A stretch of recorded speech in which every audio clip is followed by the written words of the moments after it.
AP deputy CM Pawan Kalyan చేసిన వ్యాఖ్యలు సరికాదన్నారు TPCC chief Mahesh Goud. AP తెలంగాణల మధ్య సత్సంబంధాలు కొనసాగుతాయన్నారు. కోనసీమకు దిష్టి తాకిందని మాట్లాడటం సబబు కాదన్నారాయన. భౌగోళికంగా విడిపోయినా తెలుగు ప్రజల మధ్య ప్రేమాభిమానాలు తగ్గలేదన్నారు.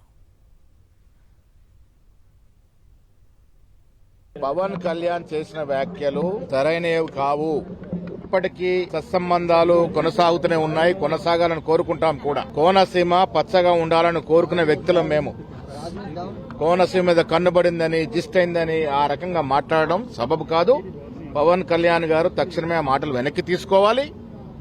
భౌగోళికంగా విడిపోయినప్పటికీ కూడా తెలుగు ప్రజలు రెండు చోట్ల ఉన్నారు. తెలంగాణ, ఆంధ్రప్రదేశ్ కలిసికట్టుగా ముందుకు నడవాలి. ఇరు రాష్ట్రాల అభివృద్ది పథంలో నడవాలి.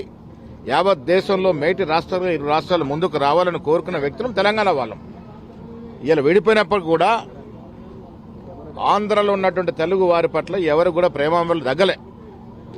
పవన్ కళ్యాణ్ ఒక బాధ్యత గల పదవిలో ఉండి వారు అలా మాట్లాడడం అనేది సబబు కాదు. వారు వెనక్కి తీసుకోవాలి.